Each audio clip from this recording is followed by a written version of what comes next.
Habemos nuevo ministro del Interior, un viceministro de la cartera, ex afiliado al partido de Acuña, toma la posta de Santibáñez. Entramos al oscuro mundo de los centros arbitrales chicha. Descubren el nuevo búnker de Nicanor, la lluvia de millones que le cae a los amigos del gobierno en contratos con el Estado. Agarran al primer criminal vinculado al asesinato del ruso. Waldemar Cerrón ahora apunta al lavado de activos y la Cancillería pide a los hinchas peruanos que no viajen a Venezuela a alentar a la selección. Empieza la contra.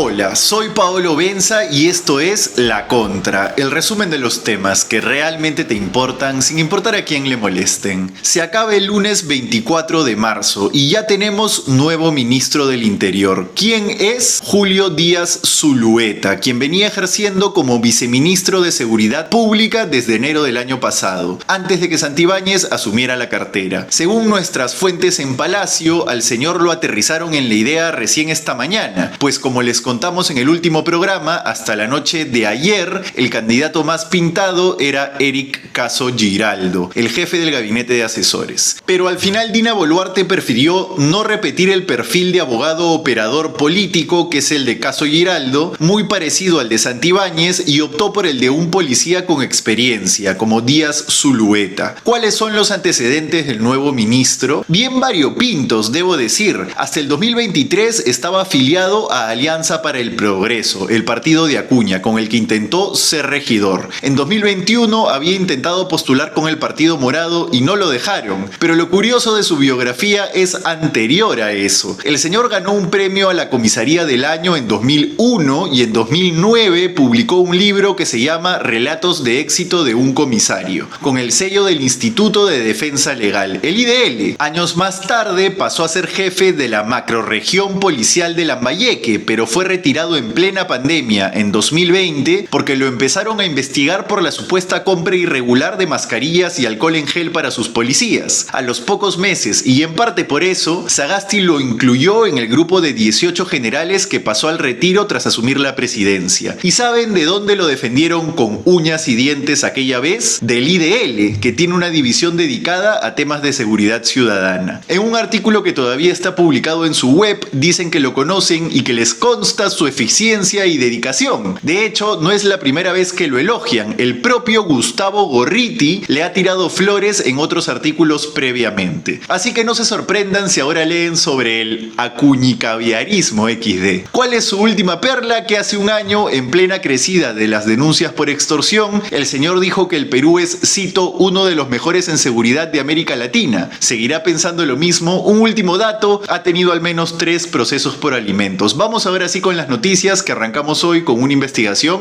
propia. ESalud se aprovecha del arbitraje chicha. Esta es otra exclusiva de La Contra y tiene que ver con el hoy sombrío mundo de los arbitrajes. Resulta que en febrero, durante la gestión de María Elena Aguilar, el Seguro Social escogió a dedo a los centros arbitrales que resolverán sus controversias con empresas privadas. E investigando esa lista hemos encontrado todo un mundo que casi nadie conoce, pero del que vale la pena contarles. ¿Qué es un arbitraje? En sencillo, una vía extrajudicial y expedita de resolución de conflictos que en el Poder Judicial tomarían años. Por transparencia, ESalud tendría que acordar con las empresas con las que se encuentre en discordia a qué centro arbitral ir para que les resuelva sus disputas. Pero nosotros hemos encontrado 2 resoluciones de febrero emitidas por la Gerencia General de ESalud, donde establece una lista con los únicos 4 centros arbitrales a los que pueden ir en caso de conflictos. Esto no es del todo ilegal, pero como les digo, es poco transparente. Lo normal es que las entidades públicas tengan libertad de elegir. ¿Por qué solo esos 4 realmente son los mejores? Ahora vamos a ver que no. La lista va en orden de prioridad. Primero está el Centro de Arbitraje Latinoamericano e Investigaciones Jurídicas, o CEAR Latinoamericano. Y en segundo lugar, si el CEAR no quiere tomar el caso, está el Centro de Arbitraje arbitrare. Hasta ahí los que parecen elegidos a dedo. Luego, como tercero y cuarto, ya vienen los centros arbitrales comunes a los que va todo el mundo, el de la PUC y el de la Cámara de Comercio de Lima. Según las fuentes que nos han pasado el caso, que se especializan en el rubro, solo estos últimos dos son reconocidos como centros de arbitraje serios. Pero ¿y los dos primeros? Cuestionables. El CEAR es un centro fundado por los hermanos Helen y Ronald Pisfil Chafloque en 2016. Pero ella es dentista y él abogado con experiencia en la policía. Entonces, ¿cómo así llegaron al arbitraje? Según nuestras fuentes, gracias a su hermano, el árbitro Jimmy Pisfil Chafloque. Pero esta es una familia amplia y con sorpresas. Resulta que según la declaración jurada del doctor Jimmy, su otro hermano, Henry Pisfil Chafloque, ha trabajado en E-Salud. Y según un documento del año pasado, hasta formó parte de un comité de selección de la entidad. Qué raro, ¿no? Que ahora este negocio familiar sea la opción predilecta de E-Salud para arbitrar sus controversias. Ya, pero el centro arbitrare, la segunda opción, no se queda atrás. Tiene oficinas en Trujillo y Piura. Lo que llama la atención es que ofrecen los servicios de juez y parte. Su página web lo dice clarito, te pueden defender en un proceso arbitral o arbitrar ellos mismos. Lindo, ¿no? Y la objetividad. Y es que el mundo del arbitraje no está exento de informalidad. ¿Qué es el fondo de esta investigación en realidad? Así como estos, hay casi 2000 centros de arbitraje registrados en Lima y Callao según el Registro Nacional de Árbitros y Centros de Arbitraje. Y es lógico que no todos ellos sean serios, porque no hay filtro para inscribirse. Miren estos nombres para que se den una idea. Hay uno que se llama Ministerio de Interior, no del interior, sino de interior. Y fíjense en su correo de contacto, sindita12@gmail.com. También resalta el Centro de Arbitraje Tribunal Arbitral de la Corte Interamericana de los Derechos Humanos, que por supuesto nada tiene que ver con la Corte IDH. Y cómo olvidarnos del Centro de Arbitraje El Valor de las Promesas o de Justicia y Felicidad, entre otros tantos. Para que se entienda, esta proliferación de arbitrajes chicha viene después de que los antiguos arbitrajes fueran desechados tras el escándalo Lavallato. Los ad hoc eran procesos donde las partes, sin la intervención de una institución arbitral, acordaban las reglas de juego y nombraban a los árbitros de su preferencia. Pero ya saben cómo terminó la historia con la constructora brasileña, ¿no es cierto? Bueno, a partir de ahí, esos ad hoc casi que solo mutaron a estos centros de arbitraje chicha que les cuento. ¿Y ahora qué hacemos con este desmadre? La clave podría estar en la ley que establece los requisitos para resolver controversias en contrataciones públicas, tanto para árbitros como para centros de arbitraje. Pero recién entra en vigencia el 22 de abril de este año. Veremos. Esta investigación la ha hecho nuestro reportero Nico Deza, que anda sobre la pista de más. Les cuento qué encuentra. Por ahora vamos a un primer corte y volvemos con el búnker de Nicanor Boluarte, el Congreso debilitando la lucha contra el lavado de activos, la plata que gasta el Estado en amiguismos y la expresidenta de Salud en la cirugía de Dina. Volvemos. ¿Te gusta nuestro contenido y quieres ver más de nosotros? Pues estás de suerte. Hemos creado un Patreon donde tendrás más de la contra. Al suscribirte conseguirás los mejores beneficios, así como acceso a contenido exclusivo, pero sobre todo apoyarás a este proyecto. Encuentra el link de nuestro Patreon en la descripción de este video para seguir hablando de los temas más impactantes de los que nadie habla. Y ya sabes, sin importar a quién le moleste. Regresamos con la contra, el resumen de los temas que realmente te importan sin importar a quién le molesten. Si quieres que sigamos haciendo periodismo libre, que si no es una farsa, la mejor forma es apoyándonos por Patreon. Allí también tendrás acceso exclusivo a los documentos que usamos para sustentar nuestras investigaciones. El link lo encuentras en la descripción de este video, o si no puedes yapear a este QR. Titulares. 1. El búnker de Nicanor al descubierto. Otro zarratea. Parece que el hermanísimo de la presidenta no se puede quedar tranquilo. Le pican los pies, como diría mi abuelita, o las manos. Ayer domingo, Cuarto Poder reveló que Nicanor Boluarte ha estado frecuentando bastante un edificio en Miraflores donde funciona la ONG Las Manos que Ayudan al Corazón. Según el Dominical, ha ido al menos 6 veces. Que el señor, después de estar prófugo, ahora hace su vida vida como si nada, como si las huevas. Pero a ver, ¿es acaso Nicanor un caviar ONGero? Quizás. Más aún al enterarnos de que allí también han acudido funcionarios públicos, proveedores del Estado y un ex operador de Ollanta Humala. Presten atención, ¿de quién es la ONG? De Jorge Garbosa Amand. Él es señalado en el caso Los Huayquis en la Sombra como un intermediario de Nicanor. Y como lo define el Dominical, es pieza clave en el círculo más cercano del hermano presidencial. Bueno, Cuarto Poder le hizo guardia a la sede de la ONG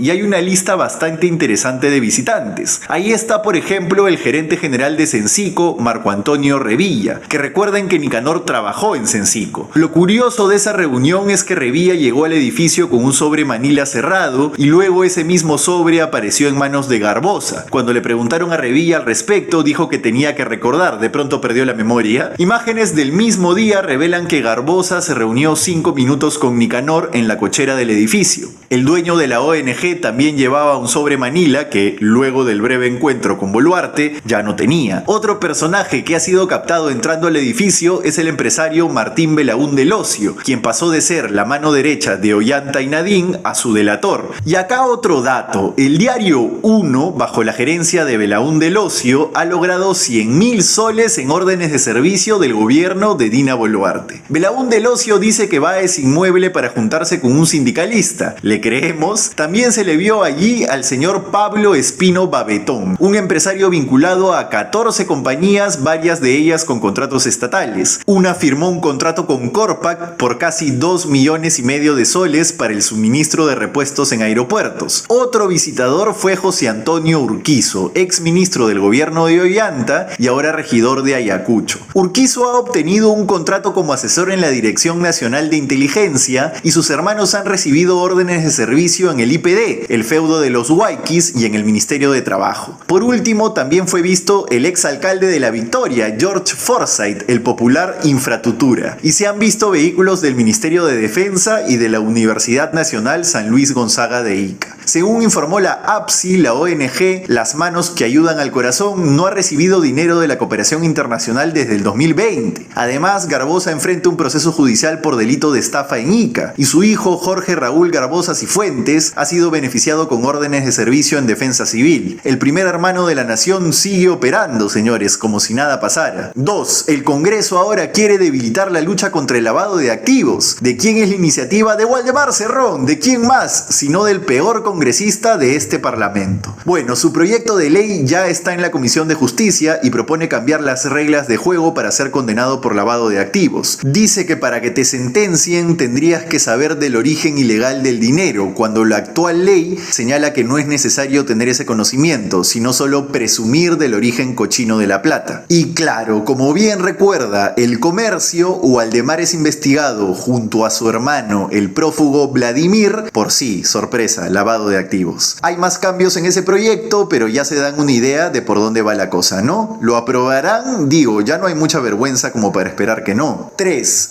Lluvia de millones para los amigos del gobierno. Qué rico, ¿no? Vamos con 2 ejemplos de estos días. La contratación de Joanny Yomona, hija del sastre personal del ministro de Educación Morgan Quero, y los contratos millonarios del estudio de Humberto Abanto para la defensa de funcionarios del Ministerio del Interior durante la gestión de Santibáñez. Les resumo. Según reveló ayer Cuarto Poder, Joanny Yomona, a pesar de que todavía no termina la universidad, consiguió una chambita en el Minedu en junio del 2024. La joven recibió órdenes de servicio por más de 22,000 soles tras una visita de su padre al despacho del ministro Quero. Él mismo reveló que pidió un cito favor para su hija, pero el Minedu jura igual que la joven cumplía con los requisitos para ser asistente técnica administrativa. En mayo se pidió el favorcito y en junio ya tenía la chamba. Por otro lado, en el último año, el estudio de Humberto Abanto ha sido contratado por 1,4 millones de soles para defender a miembros de la policía investigados por delitos graves como homicidios, abuso de autoridad y negociación incompatible. Casi 1,5 palos, señores. La firma de Abanto ha concentrado el 49% de los contratos de defensa legal del Mininter. A pesar de la polémica, el estudio defiende sus contratos asegurando que se trató de una libre elección y que ninguna entidad pública interviene en eso. Bueno. 4. La expresidenta de Salud le hizo la guardia a Dina mientras mientras la operaban. Los arreglitos de cara que se hizo la señora de las telenovelas turcas siguen trayendo cola gracias a la confesión de algunos testigos. Ayer Panorama reveló que uno de esos testigos, una mujer, apuntó hacia la ex jefa de salud María Elena Aguilar, quien habría sido puesta en ese cargo por el cirujano Mario Cavani. Según la testigo, Aguilar estuvo fuera del quirófano atenta a cualquier emergencia que pudiera presentarse durante la operación a la nariz de la presidenta la noche del 28 de junio.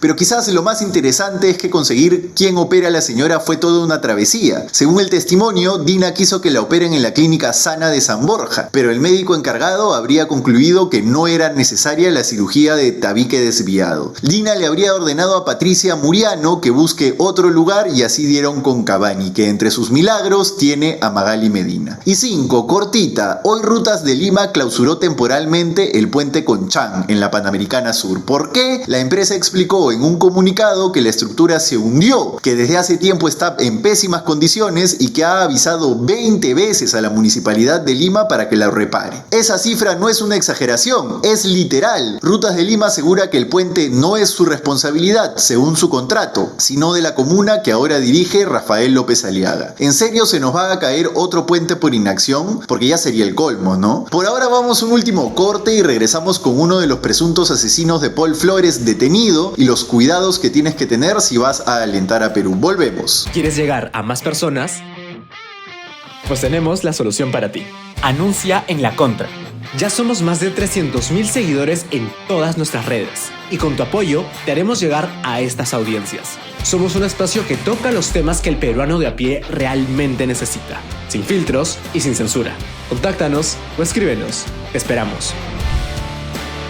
Regresamos con La Contra, el resumen de los temas que realmente te importan sin importar a quién le molesten. Dale like a este video si te gustó para que el algoritmo se lo muestre a más gente. Like, mendigo likes, y también suscríbete al canal. Si te gusta puedes apoyarnos por Yape al QR que está en pantalla. Cerremos por hoy que no sé qué pasa, que no puedo vocalizar bien. 1. Cae el primer vinculado al crimen de Paul Flores, luego de la vergonzosa conferencia de prensa de la semana pasada en la que la policía presentó a un tal Gordo Pibe como supuesto autor del crimen. Hoy hay una luz de esperanza con la captura de 3 presuntos integrantes de la organización Los Injertos del Cono Norte, esa que lidera alias El Monstruo. Los detenidos son Jorge Reyes Miranda, Constantino Carrión y Berly Apaza. Hoy el abogado de Armonía 10, Hugo Laurente, declaró que la división de homicidios le había informado que al menos uno de ellos estaría involucrado en el reglaje que se le hizo al bus luego de que saliera de dar un concierto en Jicamarca. De hecho, se llegó a incautar un auto Yaris color negro con el que se hizo el seguimiento y una pistola Glock que está pasando por peritaje. El abogado aseguró que la orquesta atacada no había recibido amenazas. La que sí las recibió fue la Armonía 10 de Walter Lozada, que ya les hemos contado que se separaron en algún momento. En fin, al menos ya hay una línea de investigación más clara que puede ayudar a conseguir justicia para Paul Flores y sus allegados. Y 2. Cuidado si vas a ver a la selección a Venezuela. Ayer la Cancillería emitió una alerta para todos los hinchas que planean viajar a alentar a la bicolor mañana en Maturín, que básicamente nos estamos jugando la clasificación. Si no ganamos, olvídense. Lo primero que aconseja Cancillería es simple: no vayan, sí señores. No es recomendable viajar a Venezuela porque no hay cómo prestarte asistencia allá si te metes en algún lío. ¿Por qué? Porque el año pasado se rompieron las relaciones diplomáticas y se expulsó a todos los trabajadores de nuestra embajada en Caracas. Pero bueno, si tu pasión supera los vaivenes de la política internacional, es bueno que verifiques la vigencia de tu pasaporte. Cruza por los pasos fronterizos autorizados y pasa por control migratorio al ingresar y al salir, por favor. Siempre ten tus documentos de identificación a la mano y cualquier cosa llama a este número de la sección de intereses del Perú a cargo de la Embajada de Brasil. Eso. Y bueno, la payasada de hoy llega gracias a la siempre astuta Policía Nacional, que gracias a un arduo trabajo de inteligencia ha podido determinar el lugar donde posiblemente venderían celulares robados, polvos azules. ¿Quién se lo hubiera imaginado? Un semestre más y sacan el otro, las Malvinas. En fin, eso fue todo por hoy en La Contra. Disfruta, comenta, comparte este video en la noche de hoy o en la mañana de mañana, como más te acomode. Y recuerda, nunca se debate con un cura sobre religión. Es como debatir con Antauro sobre etnocacerismo. Chao.